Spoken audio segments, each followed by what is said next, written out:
So it's the last trading session of the truncated week. छोटे से हफ्ते का आखिरी कारोबारी सत्र, लेकिन एक इम्पॉर्टेंट अपडेट एफआईआईज की तरफ से कैश मार्केट में जो खरीदारी का सिलसिला शुरू हुआ है उस पर नजर जरूर रखिएगा।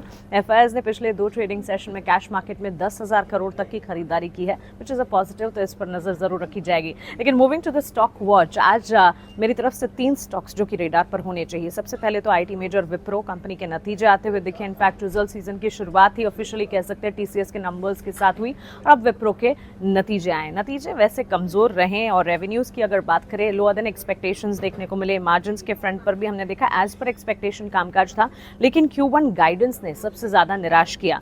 दरअसल अगली तिमाही में कांस्टेंट करेंसी रेवेन्यू जो है सीसी रेवेन्यू ग्रोथ में 1.5 से 3.5% की गिरावट की बात कही गई। इतना ही नहीं, टैरिफ वॉर और डिमांड को लेकर मैनेजमेंट का सतर्क नजरिया भी था, which again created a concern in itself. और विप्रो का एडीआर जो है 3% नीचे है। कमजोर नतीजों के बाद स्टॉक में रिएक्शन आता हुआ जरूर दिखेगा, तो इस पर नजर रखें। दूसरा स्टॉक हमारे रेडार पर है टाटा स्टील। पहले ग्रीन हाइड्रोजन इंपोर्ट कॉरिडोर के लिए करार हुआ है। एक डेवलपमेंट की खबर आती हुई दिखी है। ओमान, नीदरलैंड्स और जर्मनी के बीच ये करार होता हुआ दिखा है, तो टाटा स्टील पर फोकस रखें। और इसके अलावा भी मेटल स्टॉक्स पर भी फोकस रखना है, क्योंकि इन दिनों कई सारे डेवलपमेंट्स हैं जिसके चलते मेटल स्टील पैक जो है वो फोकस रेडार पर है। सो इस स्पेस पर खास तौर से नजर रखनी चाहिए। And last but not the least, Paytm पर एक खबर आती हुई दिखी है।